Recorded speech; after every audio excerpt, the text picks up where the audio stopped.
Reçois de moi le parfum qui t'est dû, la beauté de ton nom, oh, mon âme est perdue. Je veux n'être qu'à toi, Jésus, je t'aime. Reçois du peu que je trouve à donner, tout l'amour que mes yeux n'ont pas su te montrer. Je veux n'être qu'à toi, Jésus, je t'aime. Rien n'est plus beau que ton nom, rien n'est plus saint que le sang du pardon. Je veux n'être qu'à toi. Chers amis internautes, nous vous saluons au nom de Jésus. Et aujourd'hui, nous sommes en train de continuer dans l'étude que nous avons commencée l'autre fois. Aujourd'hui, c'est la deuxième partie de cette étude que nous avons intitulée « L'émancipation de la femme face à l'Église ». Et dans la première partie, nous avons essayé d'expliquer ce qu'est l'émancipation. Nous nous sommes posé plusieurs questions, notamment celle de savoir si l'Église aujourd'hui constitue un frein à l'émancipation de la femme. Nous nous sommes beaucoup attardés surtout sur le verset Éphésiens 5, versets 22 à 23, qui parle de la soumission de la femme. Parce que souvent, nous avons tendance à négliger la vraie compréhension de ce verset-là. Et on pense souvent que la soumission veut dire infériorité. Et nous sommes arrivés à nous convenir sur cette bonne explication de l'apôtre Paul, selon laquelle la soumission ne serait pas infériorité, selon la Bible. Alors nous allons aujourd'hui toujours abonder dans ce sens-là, de ce verset-là. Et avant que je n'introduise la question qui va débuter, je voudrais que vous m'aidiez à accueillir ici avec moi le pasteur Maouli qui est encore avec nous aujourd'hui. Pasteur, soyez le bienvenu. Merci beaucoup, sœur Odette. Bonsoir à nos internautes. Oui. Bonsoir à la famille de Rocher, à l'église baptiste Le Rocher. Bonsoir à l'association Agapé. Bonsoir à la convention baptiste du Togo. Bon, voilà, c'est la structure dans laquelle nous nous trouvons. Donc, Voilà. on ne peut pas ne pas leur dire un bonsoir, un coucou spécial. Et à son président, le président de la convention, le révérend Agbatan Rémi, un bonsoir à vous. Merci. Le pasteur a essayé de saluer tout le monde. Nous vous saluons tous et nous saluons tout le corps du Christ ici au Togo, en Afrique et partout dans le monde. Voilà. Merci beaucoup. Ok, la première question. Alors, je viens d'introduire le verset de Éphésiens 5, 22 à 23, dans lequel nous allons toujours abonder. Alors, par rapport à ce verset, certaines personnes traitent cette recommandation de l'apôtre Paul de misogyne et de caduque aujourd'hui. C'est-à-dire que cette recommandation de l'apôtre Paul est une recommandation peut-être qui méprise la gente féminine ou qui ne donne pas assez de valeur à la gente féminine. Qu'est-ce que vous en pensez, pasteur? Merci, sœur Odette, une fois encore. Ceux qui nous écoutent, merci pour les dispositions que vous prenez pour nous accompagner. Donc, par rapport à cette question, est-ce que l'apôtre Paul n'est pas en train de traiter les femmes ou bien l'apôtre Paul n'est pas misogyne? Je dirais non, un non catégorique. L'apôtre Paul n'a pas de haine pour les femmes ni pour la femme. Alors, l'apôtre Paul a eu à apprécier la collaboration des femmes avec lui. Les femmes ont été des répondants de l'apôtre Paul par endroit, et je m'en vais quand même noter quelques-unes. Quand je prends dans Romains chapitre 16, à partir du verset 1 jusqu'au verset 18, là, l'apôtre Paul salue les gens qui ont eu à travailler avec lui. Et parmi les gens qui ont eu à travailler avec lui, il parle de Phoébé. Phoébé, et l'apôtre Paul dit d'elle qu'elle est ministre de l'Église. Ministre de l'Église. Ça, c'est la qualification que l'apôtre Paul donne, ou bien l'identité que l'apôtre Paul donne à Phoébé, une femme qui a eu à travailler avec elle, ministre de l'Église. ce n'est pas donné à n'importe qui d'avoir ce titre-là. Et il continue par rapport aux deux missionnaires, Prisca et Aquilas. C'est un couple, missionnaire qui a eu à travailler et l'apôtre Paul les appelle mes collaborateurs. Donc, dire que l'apôtre Paul a eu à traiter ou bien est misogyne, je réponds toujours de façon catégorique que c'est non. Il y a d'autres personnes, d'autres femmes que l'apôtre Paul a eu à apprécier. Il s'agit de Marie, il s'agit de Tryphème et Tryphose, il s'agit de Perside, il s'agit de Julie, et il s'agit de Nérée. Donc, c'est des gens que l'apôtre Paul a pris le temps de saluer. On ne peut pas saluer juste comme ça quelqu'un qu'on d'ailleurs. Si on dit que l'apôtre Paul n'aime pas les femmes, je ne pense pas qu'il va prendre son stylo pour écrire et ce serait lu dans la Bible de saluer ces genres de personnes et également au regard du titre de ministre de l'Église que l'apôtre Paul, collaborateur que l'apôtre Paul a eu à donner à ces femmes-là. Donc je pense que la pensée de l'apôtre Paul au regard de ce verset n'est pas en train de classer les femmes d'inférieures, ce n'est pas un misogyne, mais c'est, comme je l'ai dit la dernière fois, c'est un respect que l'apôtre Paul demande aux femmes à l'endroit des hommes et c'est également réciproque.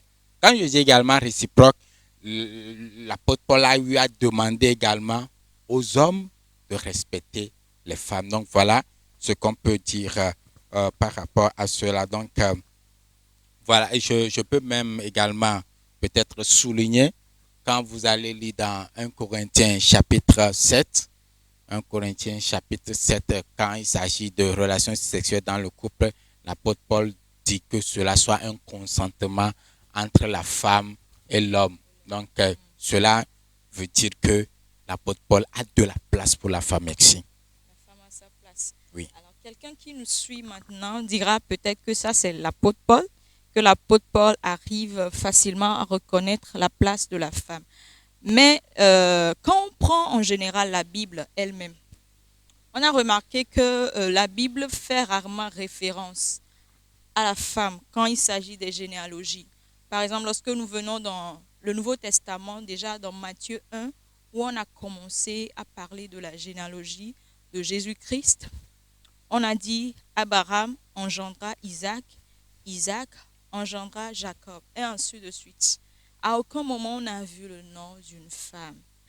Alors pourquoi ça? Pourquoi la Bible n'a pas pris le temps de mentionner les femmes dans les généalogies? Ok, là je répondrai tout simplement que c'est l'impact culturel de l'Orient qui est là, que les Juifs ont adopté. Les Juifs ont juste adopté la culture de l'Orient où la femme n'a pas de place et on a laissé cette culture juive-là paraître dans la Bible. Donc, on ne va pas dire que on l'a fait sciemment pour pouvoir, comment l'appelle-t-on, montrer que la femme n'a pas de valeur, mais c'est la culture juive qui est en train de se faire remarquer là-bas. Donc, vous allez voir dans l'histoire biblique, c'est que elles ne sont pas tellement présentes. Elles sont là, mais elles ne sont pas présentes. Et vous allez voir aussi quand vous voyez, vous lisez la Bible a donné l'opportunité aux femmes de pouvoir s'exprimer. Et d'autres textes vont faire cas de Rahab qui va être cité. Il y a d'autres textes qui citent Ruth parmi les généalogies. Donc, il faut aussi remarquer d'ailleurs que le texte de Matthieu que vous avez fait mention, je crois que c'est Matthieu, il faut dire que le livre de Matthieu est écrit plus aux Juifs. C'est que quand vous avez l'arrière-plan juif vous allez comprendre mieux le texte de Matthieu. Quand vous n'avez pas l'arrière-plan juif, ça va être un peu difficile pour vous. Donc, les Juifs ont laissé tout simplement cette culture-là, cette tradition-là prédominer. C'est pourquoi ils ont passé sous silence la femme dans la généalogie ou bien dans les généalogies.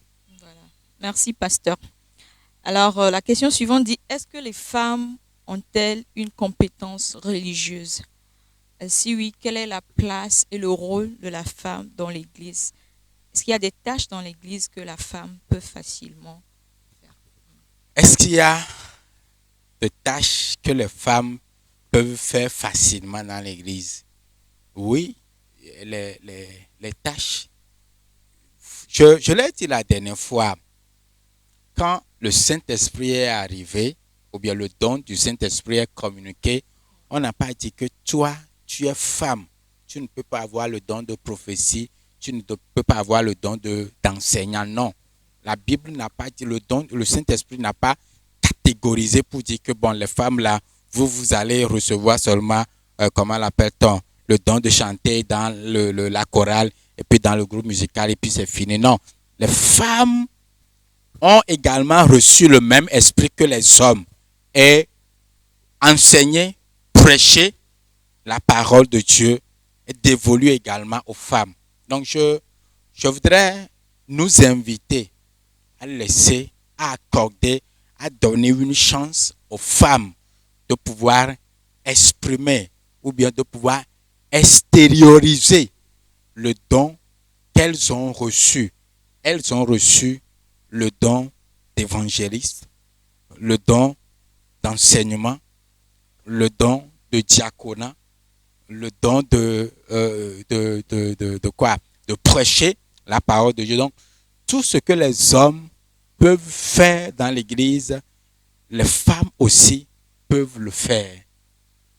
Voilà, donc il n'y a pas de limite, il n'y a pas de distinction, il n'y a pas de ségrégation, il n'y a pas de discrimination par rapport à ce que les femmes doivent faire, les hommes doivent faire dans l'Église.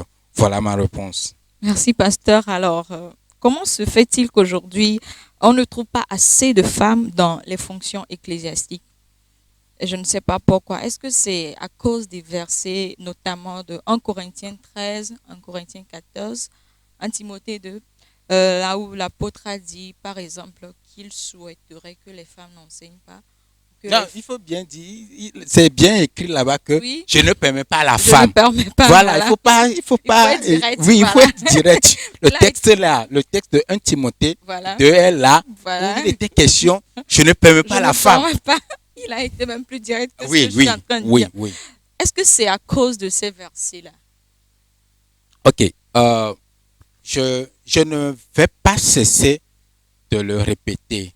Il y a deux événements, il y a deux facteurs principaux. Le premier, c'est la question culturelle. Ça prédomine. Ça continue par jouer. Ça continue par mettre la femme au second rang dans l'Église. Le second, c'est la question d'interprétation des textes bibliques. Les textes que vous avez fait référence, en l'occurrence, 1 Corinthiens chapitre 11. 1 Corinthiens chapitre 11, à partir du verset 3 en allant, où il est question de l'homme qui est la tête. Et automatiquement, la femme est la queue. C'est la queue. Bon, quand il y a tête, il y a quoi? C'est ça. La Bible dit que vous ne serez pas la queue, mais c'est la tête. Donc cela veut dire que quand il s'agit de tête, il s'agit de queue. Est-ce que les femmes sont la queue? Non, ce n'est pas ça. Donc, il faut comprendre dans ce texte que l'apôtre Paul voudrait faire ressortir plus la question d'origine. La question d'origine.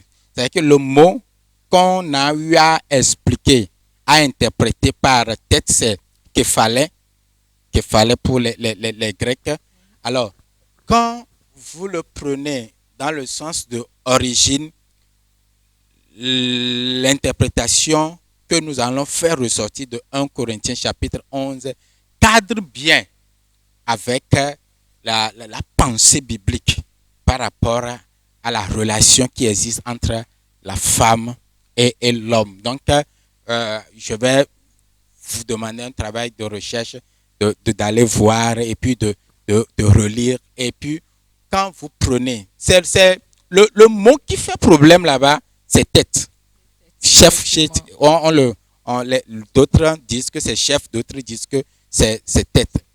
Le mot idéal pour pouvoir corriger et donner une interprétation biblique vraie, c'est de traduire qu'il fallait par origine. Et puis, vous allez voir que la pensée est bien lue. Quand je prends le texte de 1 Corinthiens chapitre 14, où on demande à la femme de faire silence, je vais lire. On dit que quand vous allez lire, vous allez voir que le texte dit que les femmes, si elles veulent s'instruire, elles n'ont qu'à s'instruire avec leur mari à la maison.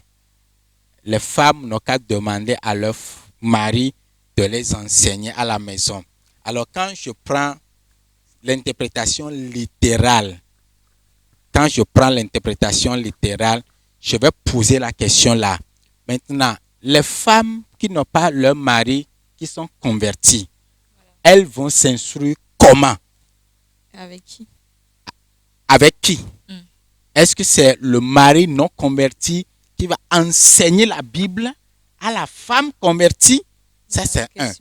Deuxième chose, les femmes qui ont perdu leur mari, qui sont veuves, comment est-ce qu'elles vont se faire enseigner par qui? Voilà. Alors, si vous arrivez à me répondre à cette question, je vais continuer par tout simplement dire que ici, l'apôtre Paul est en train de souligner une question d'ordre dans l'Église pendant le culte. Pendant le culte, l'ordre qui doit exister, c'est ça l'apôtre Paul est en train de soulever. Et cet ordre-là, quand le mot se taise, qu'on dit, ou bien silence, qu'on demande à la femme, c'est le même mot qu'on a utilisé pour celui qui fait comment l'appelle-t-on? Pendant le culte, il y a une prophétie qui sort ici, une autre prophétie qui sort ici. Non, l'apôtre Paul dit non, il faut que l'un se taise. Ou bien quand il y a parlé en langue, quand il n'y a pas d'interprétation, il faut quand même que la personne se taise. C'est juste ici pour dire qu'il faut qu'il y ait d'ordre dans l'Église. Et particulièrement à la femme dont il est question, quand vous lisez le texte, vous allez voir que l'apôtre Paul est en train de s'adresser à une femme de façon particulière. Ce n'est pas les femmes en général. Ce n'est pas les femmes en général. L'apôtre Paul s'adresse à une femme particulière qui a l'habitude de mettre du désordre lorsque le culte se déroule. Donc, c'est à ces personnes-là que l'apôtre Paul est en train de dire de faire silence.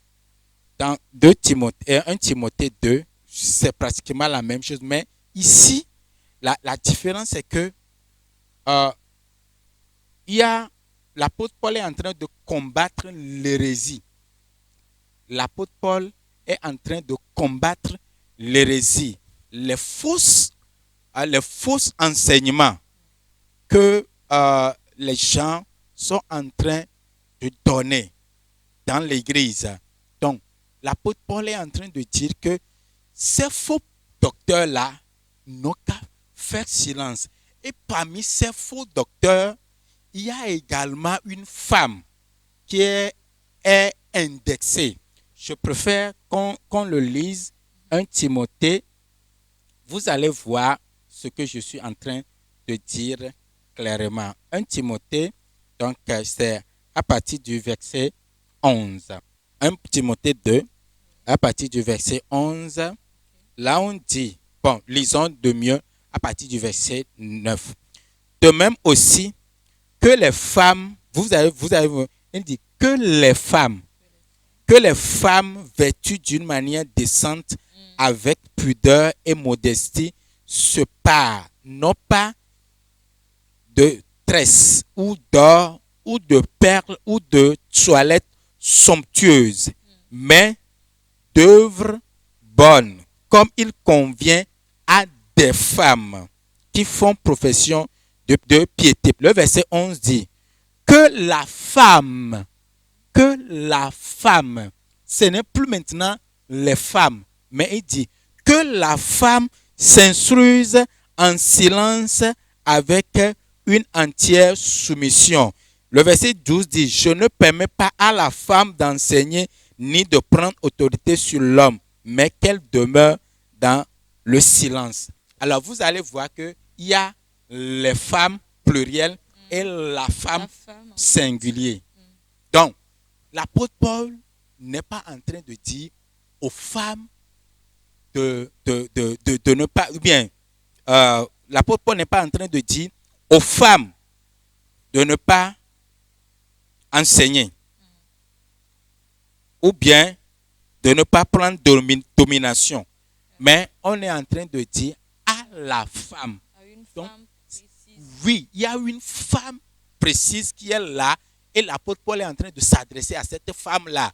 Cette femme-là sème l'enseignement qu'elle donne, c'est de l'hérésie. Donc l'apôtre Paul ne veut pas que cette hérésie-là continue pas à être enseignée dans l'église. Et la femme dont il est question, c'est cette femme, l'apôtre Paul dit, de se taire. Donc, je redis, on dit les femmes et la femme. Les femmes et la femme. Voilà ce que je peux dire par rapport à cette question. Donc, la femme a la possibilité. La femme est dotée de capacités pour pouvoir enseigner, pour pouvoir s'instruire par la maison chez son mari, dans la mesure où toutes les femmes qui sont dans l'église n'ont pas leur mari converti. Je vous remercie. Merci, pasteur. J'aime bien la précision et je pense qu'on a vraiment besoin à chaque moment de lire la Bible avec le guide du Saint-Esprit pour comprendre les choses. Et la Bible a été claire en disant que c'est une écriture inspirée. Oui. Et à chaque fois qu'on lit, on a besoin de l'assistance du Saint-Esprit pour bien nous expliquer les choses. Et c'est important aussi d'aller à l'origine des choses, d'aller chercher les vrais mots qui ont été employés dans les vraies langues pour connaître la vraie signification, pour pouvoir savoir comment les appliquer, comment les expliquer aux uns et aux autres. Merci, pasteur, pour la recherche. Et je sais que beaucoup ont été éclairés par rapport à ce verset-là surtout. Alors, nous allons continuer. Il y a certains qui disent que le christianisme a joué un rôle prépondérant dans l'émancipation de la femme, surtout en ce qui concerne la protection de la femme. Si on donne par exemple le mariage qui se fait par consentement mutuel dans le corps du Christ, la polygamie qui n'est pas autorisée, le divorce qui n'est pas autorisé non plus, on voit là que l'Église est en train de jouer un rôle prépondérant dans la protection de la femme. Est-ce que c'est vrai? Quel est votre avis sur ça? Oui, je suis parfaitement d'accord. Et d'ailleurs, l'Église doit aller dans ce sens. Le christianisme est là pour restaurer l'image de Dieu en la femme et en l'homme. Donc, le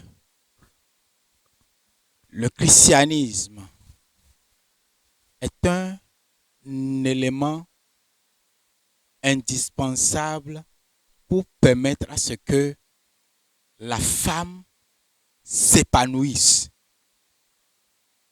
que la femme puisse jouir de ses pleins droits. Le christianisme doit travailler pour que le vivre ensemble entre l'homme et la femme soit égal, comme Dieu l'a euh, signifié. Puisque Dieu dit, quand il a créé l'homme, il a créé la femme, il a dit que il les a créés égaux.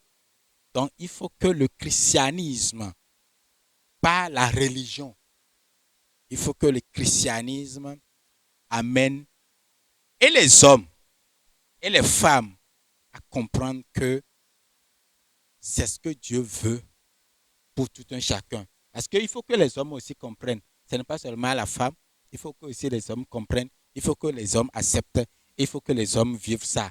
Maintenant, je vais dire également à la femme, vous savez, chère femme, vous n'êtes pas créée inférieure.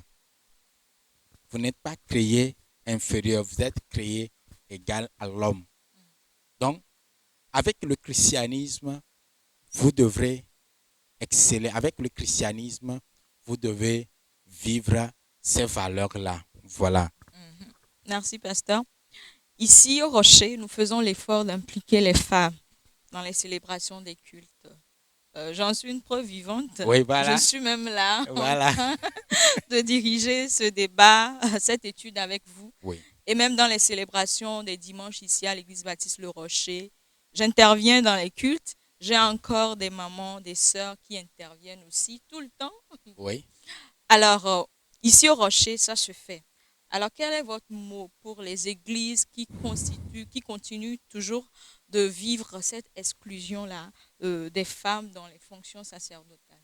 Quel est votre mot à leur endroit? Je vais d'abord, dans un premier temps, apprécier ce que l'Église baptiste Le Rocher fait et les encourager à aller encore de l'avant. On voudrait encore voir les femmes et celles qui sont également à l'écoute. On voudrait vous dire que nous avons confiance. Nous croyons que Dieu a fait des dépôts énormes en vous Énorme, et voilà. que sans l'utilisation de ces dépôts-là, ces dépôts, ces talents-là, vous allez priver l'Église, vous allez priver le royaume de Dieu de certaines choses. De certaines choses. Donc, par rapport aux autres églises qui pratiquent encore l'exclusion, je voudrais vous encourager à donner plus d'ouverture, à leur faire confiance. C'est vrai, par moment, elles ont besoin d'être encadrées. Je suis parfaitement d'accord. Quand je dis elles ont besoin d'être encadrées, je ne suis pas en train de dire qu'elles sont inférieures. Je ne suis pas en train de le dire comme ça. Donc, je voudrais quand même nous encourager les églises qui sont encore en arrière, de donner l'opportunité aux femmes de pouvoir s'exercer. Je nous assure, elles sont remplies, elles sont plein de talent. Elles ne sont pas là tout simplement pour enseigner nos enfants. Voilà, puisque école monitrice, on les appelle monitrices d'enfants et puis c'est fini. Donc, elles peuvent également participer au culte. Elles peuvent aussi prendre des responsabilités dans l'église. Bon, permettez-moi quand même de le dire, même si ce n'est pas peut-être le lieu ou bien peut-être la personne qui doit le dire. Au Togo, nous avons un premier ministre qui est une dame. Voilà. L'Assemblée, c'est également C'est une dame. dame. Donc, elles sont elles sont les portefeuilles ministériels. Elles sont également présentes dans les sphères de décision. Voilà. Bon, ça revient à tout le monde de l'interpréter comme il le veut. Mais je vois que c'est quelque chose qui quand même dit que les femmes ont des potentialités et l'Église aussi peut s'inspirer de ces exemples-là pour pouvoir donner de la place ou bien pour pouvoir faire la place à la femme dans l'Église. Et même je pense que lorsque l'Église se met à encadrer ces femmes-là, ces femmes-là sont potentiellement prêtes demain pour occuper ces mêmes postes-là, ces Effectivement. postes de décision-là, pour pouvoir imposer euh, ce que nous savons du Christ. Pour que petit à petit, que les mentalités changent et que nous amenons beaucoup de personnes à Christ. Ce n'est pas seulement aller faire de l'évangélisation porte à porte Mhm. qui va amener les gens à Christ, mais mettre des femmes importantes, des femmes qui connaissent Christ dans ces postes de décision-là peuvent amener aussi beaucoup de personnes à connaître le Christ. Oui, il y Voilà. a même un exemple. Il y avait une dame, on nous a rapporté les faits. Voilà. C'est une dame, donc elle est d'arrière-plan. Bon, elle est de, comment l'appelle-t-on? L'événement s'est passé en Inde. En Inde, voilà. Donc la femme n'a pas de valeur là-bas. Maintenant, la dame vient à l'église et puis elle remarque que dans l'église également, on ne donne pas la place à la femme. Donc, elle s'est dit, bon, si ici aussi on pratique la discrimination, je préfère aller rester dans mon monde Vous voyez et ça? ne pas devenir chrétienne. Quand bien même que les valeurs chrétiennes, ou bien, oui, les valeurs chrétiennes devraient encourager ces choses-là. Donc, s'il vous plaît, chers responsables d'église, je, on est en train de priver et l'église et les gens l'occasion de rencontrer le Seigneur, de vivre réellement avec le Seigneur. Cette dame-là, plus jamais, elle ne mettra plus pied. Voilà. Puisque à la maison, elle est inférieure. Son mari la baston, on la traite. Voilà. Maintenant, elle vient à l'église pour dire que, bon, on dit que l'église, là, il y a le salut, Voilà. il y a la vie, il y a la restauration. Et puis, Chercher un refuge. cherchant refuse et puis elle vient voir encore que dans l'église là c'est la même chose. Donc vous voyez, il n'y a pas de différence entre l'église et puis le monde. Je ne crois pas que ces gens-là vont nous suivre. Ok, d'accord. Merci encore, pasteur. Nous avons dit beaucoup de choses et je suis sûre que nous avons tous appris assez de choses par rapport à comment nous traiter nous-mêmes en tant que femmes, comment savoir ce que nous sommes capables de faire, ce que nous devons faire et quand le faire. Et pour les autres personnes aussi, je sais pertinemment que nous avons compris aussi. Et c'est important, surtout important, que l'Église soit comme un lieu d'accueil qui puisse accueillir les femmes pour qu'elles se retrouvent facilement, qu'elles comprennent qu'elles ont un rôle à jouer, qu'elles ont des dons que le Saint-Esprit a mis en elles et qu'elles peuvent utiliser pour le développement de l'Église et du monde en général. Alors c'est très important pour nous qui entourons ces femmes-là de chaque moment, les rappeler les valeurs qu'elles ont, de les encourager à aller de l'avant. Et en tant que femmes, il faut que premièrement, nous-mêmes, nous comprenions que nous avons une importance, nous avons une valeur et que nous arrivons vraiment à nous imposer pour la gloire de Dieu. Alors, nous sommes arrivés à la fin de cette belle étude que nous avons intitulée L'émancipation de la femme face à l'Église. Merci, pasteur, d'avoir été des nôtres. Mais avant de vous laisser partir, je voudrais que vous nous laissiez un mot, un dernier mot. Voilà. Voilà, un dernier mot, c'est inviter le corps du Christ à faire place à la femme et à laisser ces mauvaises interprétations des textes bibliques ou bien je voudrais encourager les dirigeants à approfondir les recherches par rapport à ces textes-là que nous interprétons de façon un peu erronée qui font que nous laissons les femmes à la traînée. Également, de cesser d'utiliser la tradition, la culture pour permettre à ce que la femme ait sa place, que la femme puisse être utile pour également ne pas priver l'Église de ces capacités-là que les femmes ont en elles, de pouvoir libérer ces potentiels-là et permettre à ce que ces femmes-là puissent s'épanouir. Le don du Saint-Esprit, c'est donné au même titre qu'aux hommes, qu'aux femmes. Donc, elles ont toutes les potentialités pour pouvoir les faire. Maintenant, vous les femmes, croyez en vous. C'est vrai que on vous a piétiné. C'est vrai que On vous a fait croire que vous êtes à la traînée. On vous a fait croire que vous ne valez rien. On vous a fait croire que vous ne pouvez rien. Réveillez-vous.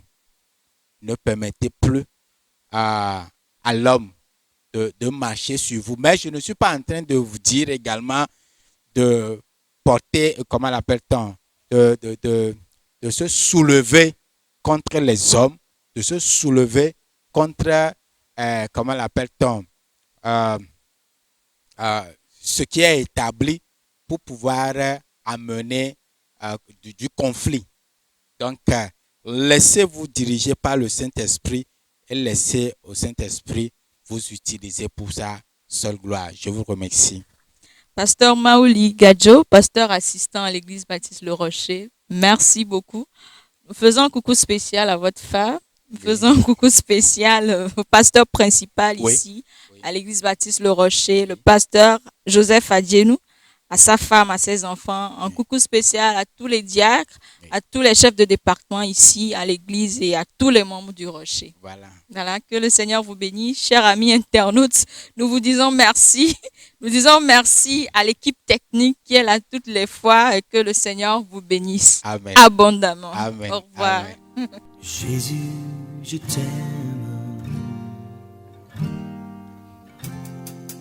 Reçois du peu que je trouve à donner, tout l'amour